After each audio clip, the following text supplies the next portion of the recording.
Known as the insightful copywriter, Gloria Grace Rand shows service based entrepreneurs how to create a business with more impact, influence, and income. She is an inspirational speaker and author of the bestseller Live, Love, Engage: How to Stop Doubting Yourself and Start Being Yourself. Gloria, thank you so much for sharing your story. Oh, thank you for having me. I am delighted to be here and hope I'll be able to help someone out with what I have to share and my story and how it relates uh, to cancer patients, to caregivers, and yeah, I'm looking forward to it. Well, if the title of your book is any indication, I know you will have a lot to share. So I'm very excited today because it's not very often that we have a caregiver Mm. share their story. And you know, I'm a caregiver too, and we have a very different perspective. So I would like for you to tell us about the cancer journey and how you became the caregiver, and just start at the beginning. Sure. Yeah, the beginning was July of 2015.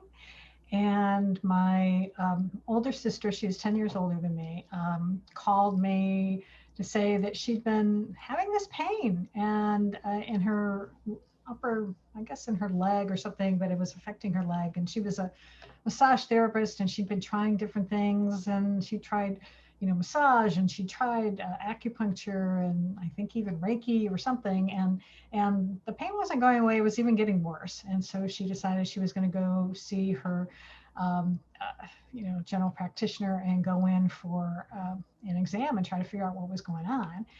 And then the next call I got from her was that he suspected that it was ovarian cancer. He felt a mass and recommended that she go in. Actually, I think first was to get an ultrasound, and then after the ultrasound, it was like, yeah, they need to go in and do surgery and see what's going on here. So, and in fact, I think when she was having surgery, I think was the time I actually had gone out to California and was attending a conference for my business. I was learning how to do video production. And so I got a call, I think there, saying that I think from one of her friends that I needed to come out to the hospital, to fly out to Tucson because that's where she lived, was in Arizona, before I went back home. And so when I got there, we found out that the surgeon told her after the surgery that when he got in there, he discovered that no, it was not ovarian cancer.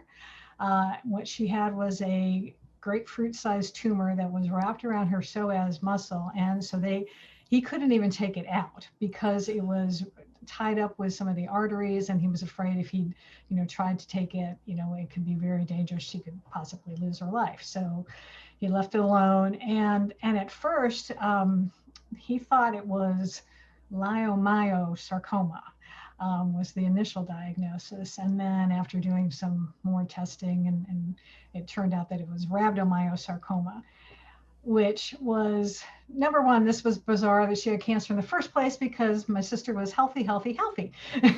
She was a massage therapist. She knew how to take care of her body. And then to find out it was this, which was a pediatric cancer.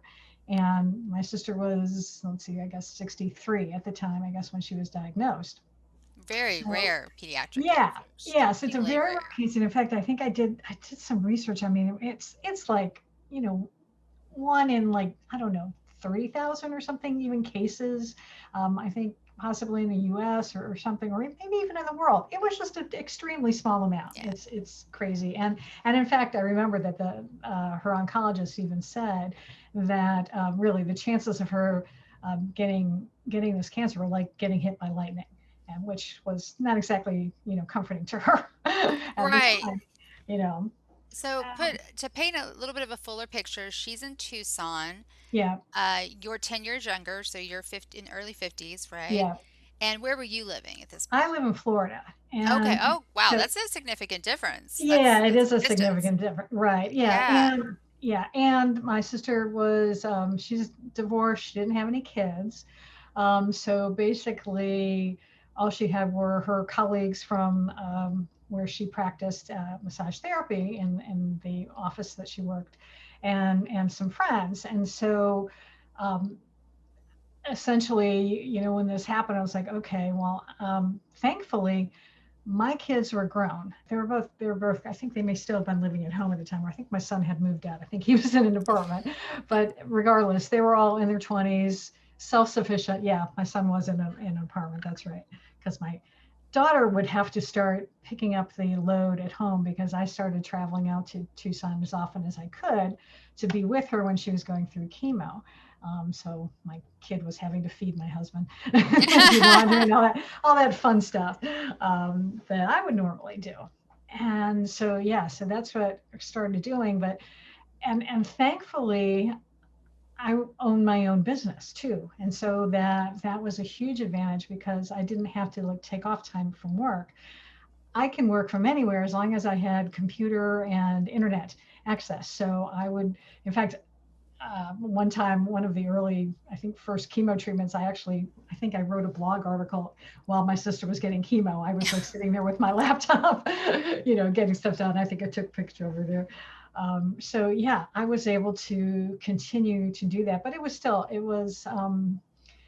not easy, and there were times, in fact, when, especially as we progressed with the treatment and that, where my sister's friends would be calling me, going, "Gloria, when are you coming back out?" It's like, can you come back out soon, please? Because it was hard on them too, because she because it was affecting her legs, she couldn't walk. So she had to be in a wheelchair, and so she couldn't drive either. Then so she was having to rely on friends to take her to the oncologist to be able to get treatments, um, and then and dealing with all the stuff that goes into. So it was. And as you know, when someone is going through this stuff, they're sick, they're in pain, they can not be in the best of moods at times. And even though I know she didn't intend to like snap at people, you do sometimes, because you're just you get short tempered, and because you're miserable and you're having to deal with this crazy diagnosis, and yeah, so it wasn't easy. And so I would be, okay, yes, I'll go see what I can, book another flight, and I'll be out there soon. And yeah, and sometimes I did stay out even for like a month at a time, to give her, to give folks a break, and so that I could spend time with her. To your knowledge, what was the plan? I mean, if surgery wasn't an option, what Yeah, was their well, grand plan? right. Well, they recommended it was initially radiation. They did a couple treatments of radiation and then chemotherapy. And of course, I was, trying to go into fix it mode, and searching online and trying to find any other type of treatment or something, and I think at one time I was like, well, there's something in Mexico that sounds promising, and she's like, nah, no, I don't want to do that, and it would cost too much money, and so she didn't want to do that. And then my husband, actually, God bless him, he's found something promising, that was called a cyberknife. Yeah, Yeah, yeah, cyberknife yeah, surgery. and to really be that sort of laser type of treatment for cancer. And so when I first talked to her about that, again, she was kind of like, didn't really want to hear it. And I think, for whatever variety of reasons, she was going through, probably in her own, dealing with, either denial or just not, or scared and what have you. And so I could, there's only so much I can do. We finally, I think, and this was like the following year, and I think it was really when she finally decided that we're getting nearer to the fact that the chemo did start reducing the size of the tumor, Okay. but then it stopped. So it was like, and it's like it only got so far, and it really wasn't enough to still even be able to do, because they were hoping that if it got small enough they could do surgery and be able to pull and to get rid of it, but it didn't reach that point. And she was just taking longer and longer to come back, because it was really depleting her white blood cells. Yeah, That's what it you does. know, Yeah. yeah. And so she finally said, I think it was like in the summer of 2016, she's like, forget it. I'm not going to do any more chemo. And, but then she was like, well, let's look into CyberKnife. And then that took me months to be able to, it was like, try to get an appointment. Then I was trying to get her medical records sent over from Tucson to Phoenix, because there was an actual place, there was an office in Phoenix that we could go to. And when we finally got the appointment, it was in December of 2016. Oh, And so we did a 2 hour drive got up there.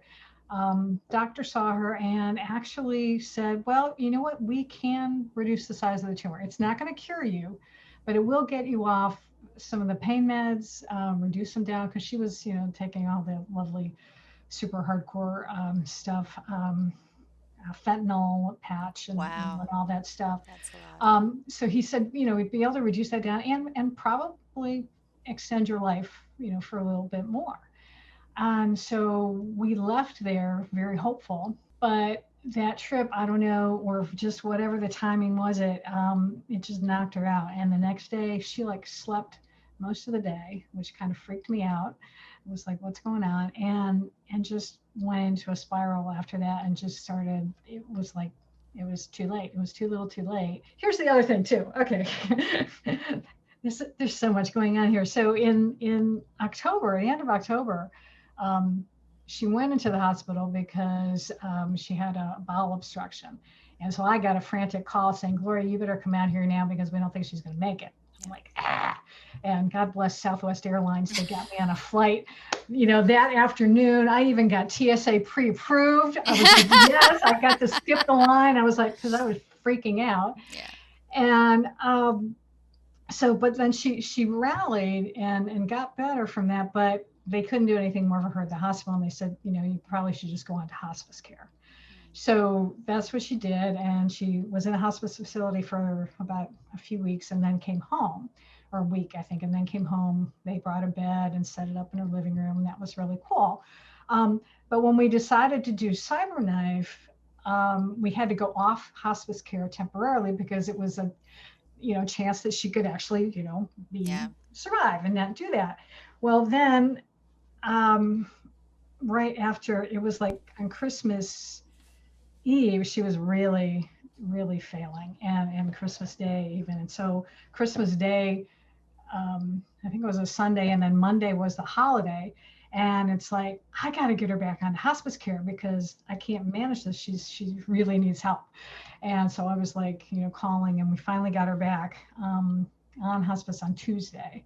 And that actually turned out to be the last day because they came up by, help me, and I wound up having to, I was giving her morphine and stuff. And then she passed that in the middle of the night that Oh night. my But she goodness. passed with her cat by her side because that was one thing she had always said. She had this lovely cat named Guy, and she's like, I want to be home. She said, I wanted to be home and have Guy with me, and so she was. And so that Oh, was, I mean, he had jumped on the bed with her and he was sitting with her, and so that was good. So I was glad that we were able to do that. She was able to go out on her terms, and right. so that was good.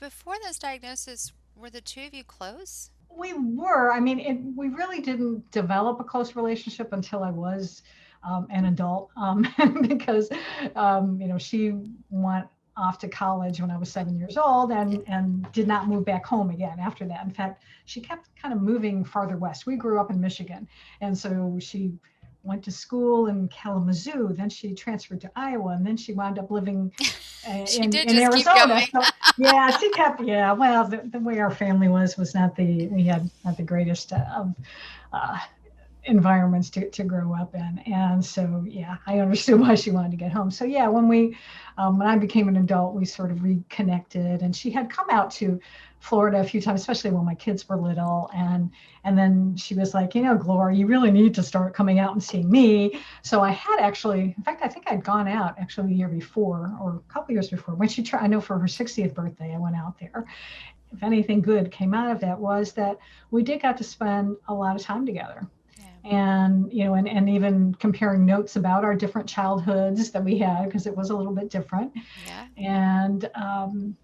And so for that, it was good, and when she was feeling good, we had some good times together. We even went out, to like an art festival in Tucson, and I was pushing her in the wheelchair. In fact, I'm wearing these today. I have earrings on today. These were earrings that I bought there for Oh, her, and I gave them to her at Christmas time, so she didn't even know that I bought them there.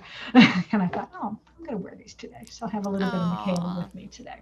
Yeah, what was her name? I don't think we've said it yet. Yeah, Michaela. That's her Michaela. Oh, name. that's Yeah. pretty. You know, you've mentioned a couple of different hurdles that I think are significant for people: Mm. getting a second opinion, trying to get records transferred, going Yeah. on hospice, getting off hospice. Right. And some of these I'm familiar with and some not so much. Of all of those hurdles, which one was the most difficult for you? Getting her into cyberknife, because it was like that was like my thing, that this was this potential for hope of Right. somehow being able to either, if not cure her, or to do something. And I was so frustrated, and just it just seemed like it was taking me so long. It was like when she finally decided, she was like, okay, yeah, yeah, go ahead, Gloria, let's see if we can do this cyberknife thing. And okay, good, great. And then I was like, it was frustrating trying to contact the hospital, going there in person and getting requesting things, and then following up with them in Phoenix and making sure they got them, and then getting the appointment. And it was just like so I would say that was really the hardest and the most frustrating thing. That and then when we got the hope, it was like too little too late. And it was very heartbreaking, really, because because it's especially, I mean, right from the beginning, too, I was like in denial. It's like I didn't want to see my sister, to lose my sister when she was, young yet, and we actually did have an older brother. He was 4 years older than her, and we lost him when he was only 33, Oh when my I goodness. was a freshman in college. And both of our parents are gone, so it was like, and in fact, losing her was really, it hit me so much harder than I ever thought possible. And because it was the last, that last connection to my family that I grew up with. And I think also because I was also there with her. I think when she passed away, I hadn't been with my parents. I wasn't there. I wasn't there even when my brother died. We found out about it after. So yeah, it was a lot of stuff. But again, I've gotten past that now, and now I can focus on. There was a lot of good that came out of that, and so that's what I choose to focus on now, and not so much of the you know pain and heartbreak. Well, I appreciate you being so vulnerable about it. I really do. Certainly not an easy subject for me to talk about, even almost 20 years later. I'm curious, did you find, because you were the caregiver, because you did have a lot of things to literally take care of Yeah. after Michaela died, um, did you find that that was a good distraction for a period of time? Yeah, because I mean, there's a lot of stuff you have to do. I had to deal with her. I had to pay her taxes, file her income tax form, and we had to thoughtfully, because she had also. Before she became a massage therapist, she had worked in an attorney's office, and so again, one of the first things she actually did was set up to have her house get transferred into my name, Oh, right after as soon as she so passed. smart. And I forget exactly what the legal term was for that. So that made it easy for me to actually sell the house, because the deed was in my name. It distracted a little bit, I think, but it was not that much. I mean, it was just still, it's like stuff to deal with, and I'm trying to deal with my own, family. I'm dealing with my business and running all those things. So it's stuff you have to do, and but it's not necessarily. I mean, I guess it distracted me, maybe. I don't know. Yeah, it was. Um, there's a great quote, and I'm probably gonna mangle it, even though it's one of my favorite quotes. But it's Children leave, so do husbands and lovers, but sisters are the only ones with us from birth till death. Mm, And it just, like, mm, every time it just gets me. yeah, Um, yeah. And she is still with me. In fact, I say she helped me last year when I was writing my book, because I was having trouble with one area of it, and something I wanted to double check some timing, and so she had I'd kept like one of her notebooks that she had was taking notes in during her. She was very good about like writing down, when what she was taking, medications, what time, and keeping track of everything, and and so I went to this journal and I found I found her writing in there that it was and I'm gonna mangle it because I don't remember exactly, but it was the effect of that, you know, her,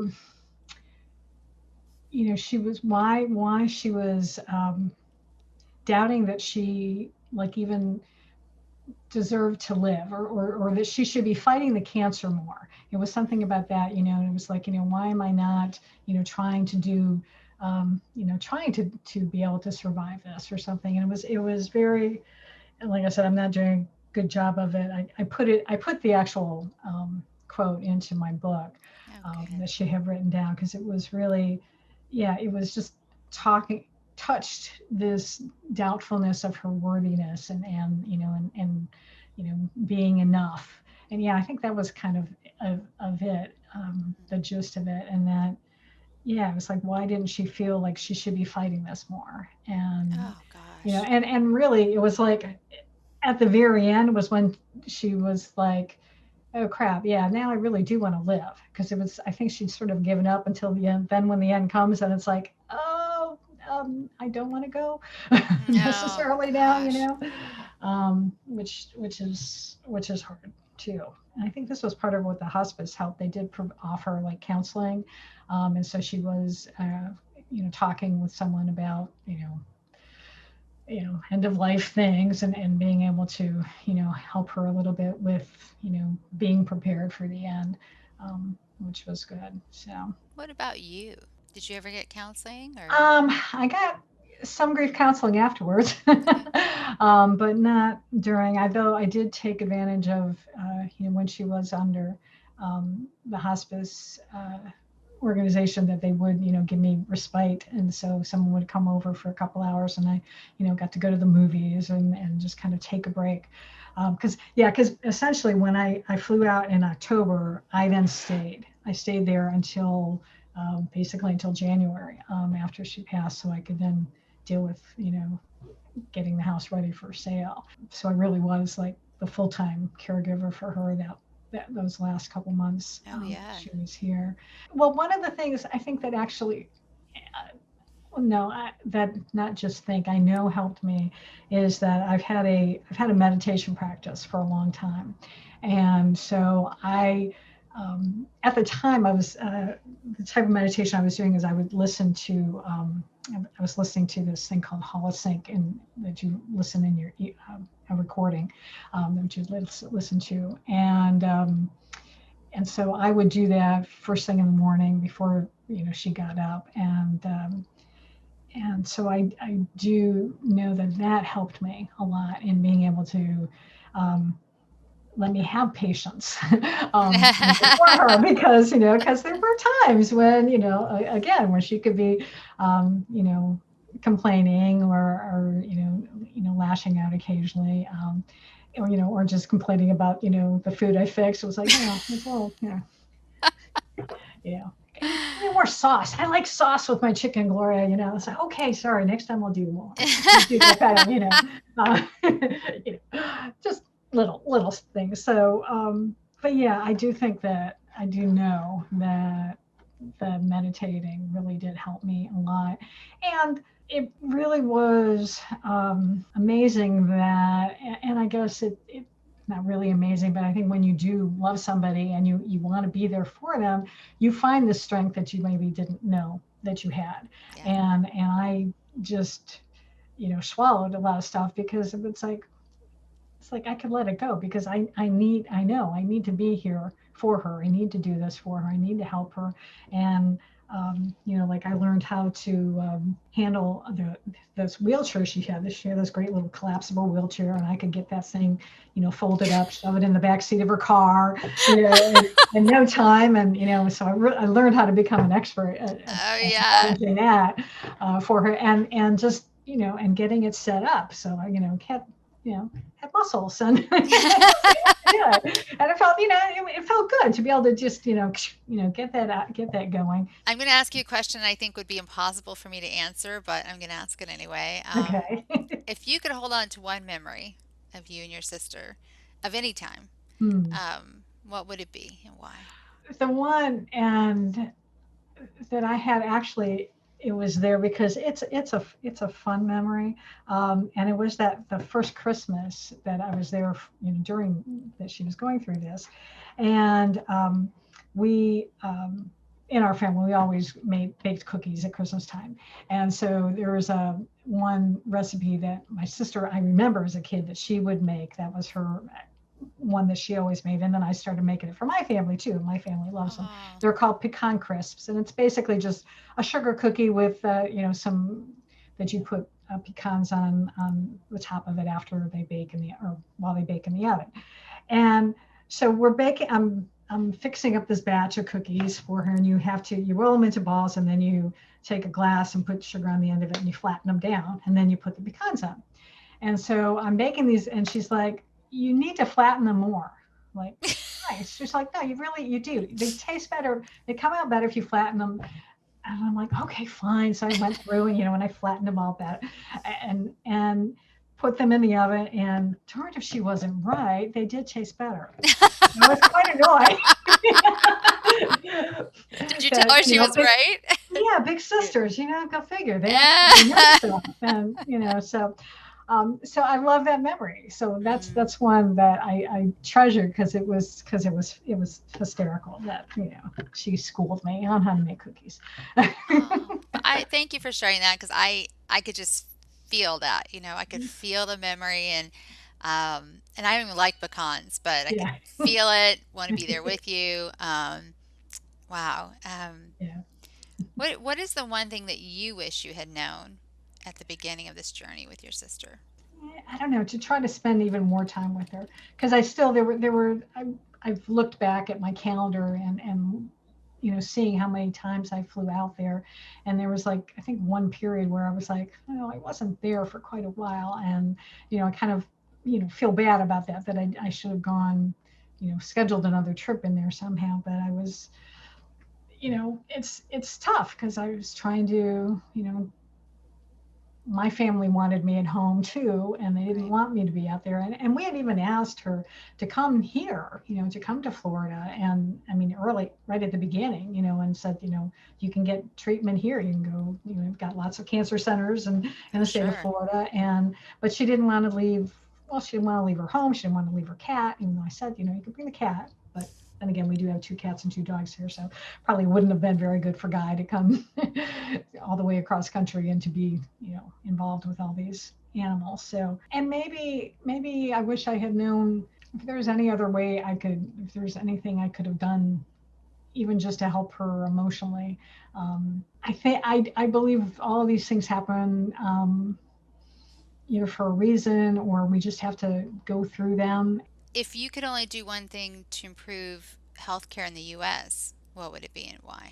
I would say is to find a way to focus more on mental health and to focus on preventative care, I would say, actually, rather than, we're really good at handling fixing things, Yeah, but we're not so good at preventing these things from occurring in the first place. And that's again where I do think doing more for mental health also ties in with that because I do, for me, I think that one of the reasons my sister got cancer was that she did struggle with depression for a lot of her life growing up, well, even as an adult.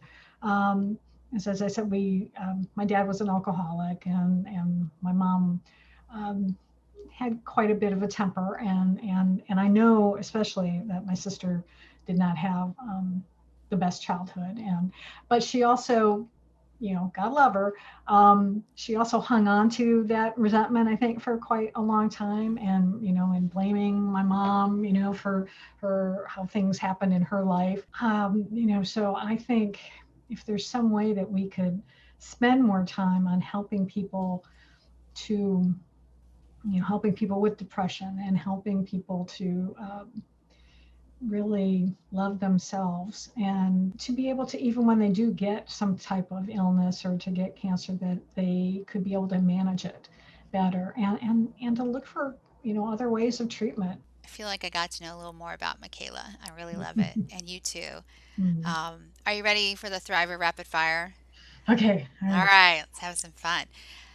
And I'm really curious of your answers too. Okay. Beach, desert, or mountains? Beach, although I've come to appreciate the desert.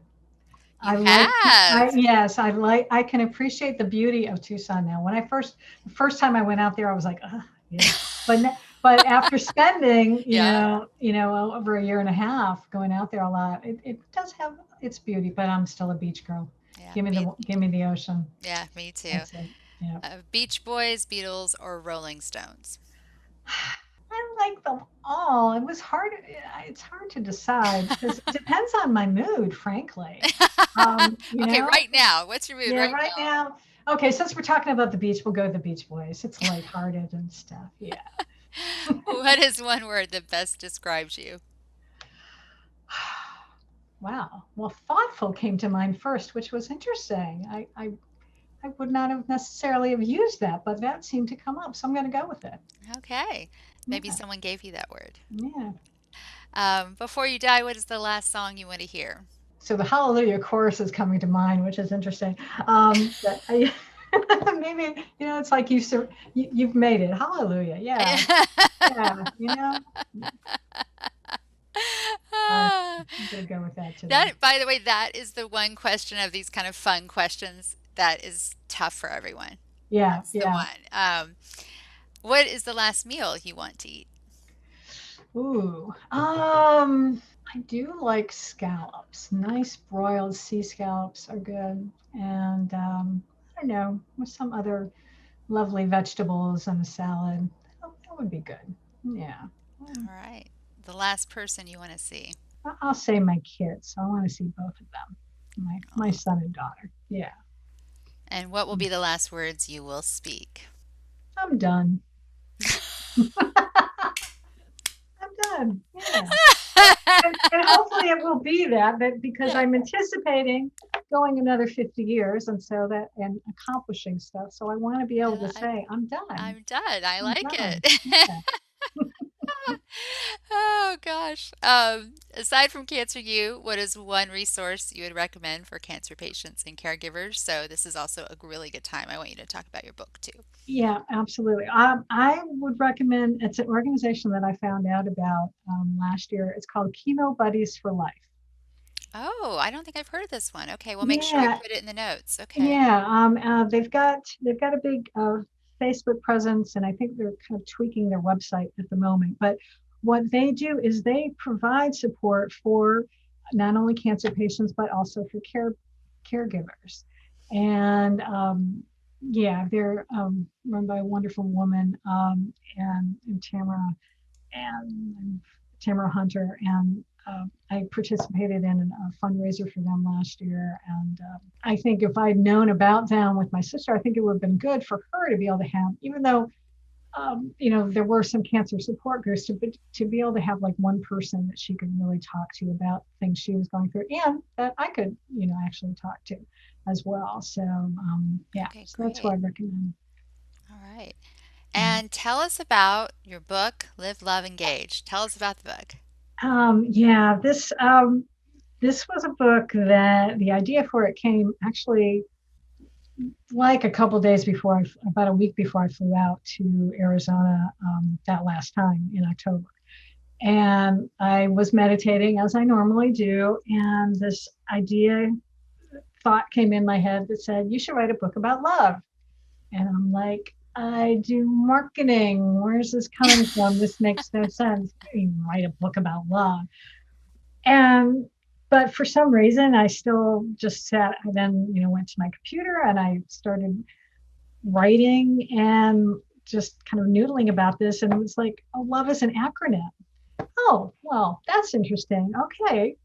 All right. So the L stands for let go and let God. And the O is open your heart to receive. The V is value your uniqueness. And the E is embrace your divinity. And I was like, Oh, gosh, I I'm love like, that. yeah. And I was like, wow, that's pretty cool. Okay, that's interesting. And so then later that day, I was going through my email and there was an email from Hay House offering a writer's boot camp. So I said, oh, okay, God, I guess you really are serious that you really want me to write a book about love. Okay, let me sign up for this. And then, of course, life got in the way and I wound up not dealing with it because my sister was having her crisis. So I wanted to write about I was having trouble, and a friend of mine suggested, well, where do you like to go that, is like your happy place? I'm like, well, the beach.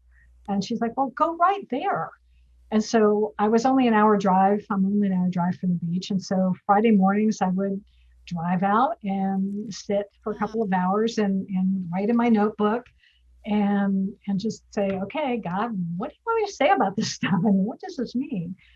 And over the course of writing this, and I had my own interesting health challenge because I was talking with my coach. I was working with a coach, and it finally dawned on me during this conversation that the reason why I had to write this book was that I had to learn this stuff for myself.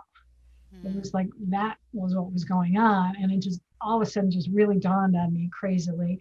And after I got off the call with him, I was like sat in my office and was like bawling, crying, and then I had to go to an appointment. And so I got in my car and I'm driving and I'm like 2 minutes away from my house. I'm like, where am I going? Wait, why am I in the car? Where am I supposed to be going? And I started freaking out because I thought I was having a stroke because I seriously could not remember what I was supposed to be doing, why I was in the car, where was I going?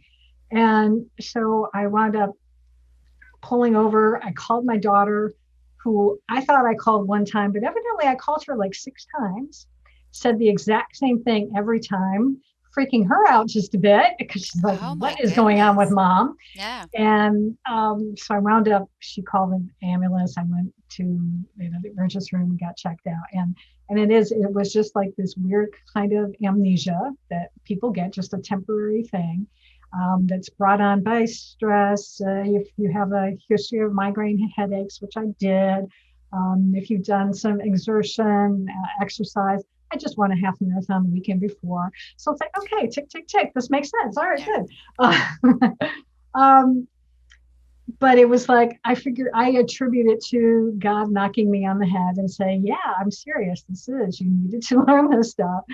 Um, and that's why I needed to write the book. And it's been a tremendous blessing. I dedicated it to Michaela because I Oh, really felt that it was that journey that she was on really sparked this. And yeah, and I'm grateful for it. She was my sister was a really brilliant woman. She had a wicked sense of humor, and she was a poet. And she had lots of um, poems that I wound up saving. She also had lots of journals, lots and lots of journals that I did not bring home. I got rid of them. I kind of, in hindsight, I'd sort of, in a way, wish that I had saved them, but at the same time, I felt like it was her private, thoughts, and I decided that no, I don't want to see them because it's, I kind of glanced through a few, and I'm like, nah, I'm gonna let it go. I don't want to bring it home, and just it was her stuff, and I just let it go. So wow. there you go. Well, for my own sister journey, this was very, very special for me today. And I just really appreciate your generosity and Yeah, I really thank you so much for sharing not only your story, but Michaela's story. Well, thank you. It was nice being able to talk about it. It was, like I said, there was a lot of, highs and lows, and I get to keep her memory alive this way by, talking about it, and hopefully, let others know that, caregiving it's definitely not always easy, but it is rewarding. And I'm so grateful. Again, I'm so grateful that I had a business that I could, um, still work. I would get up in the morning, and sit at the kitchen table there and do some work. And then before she got Wow. up, and then I, make her breakfast, and we, go on about our day. And it's like so grateful that everything worked out in that way, that I was able to spend as much time as I could with her. And I'm really glad. And she was very grateful as well. Um, but yeah, it was interesting. Oh, it was interesting. The one of the signs that I knew the end was there. She was also very vain, as we all, as women are, and she loved to wear earrings, and she had a wonderful collection of earrings. And like maybe the last day or so, um, she didn't want to put the earrings in, and so I that was like, for me, it was like, yeah, she's just not up for it anymore. Right. Yeah, so Wow. Oh, yeah, I love that, especially interesting. knowing the earrings Mm, you're wearing right now. Thank you again for sharing your story. And if you want to get Gloria's book, Live, Love, Engage, there will be a link in the show notes. And there's also, of course, a link inside the workshop. thank you.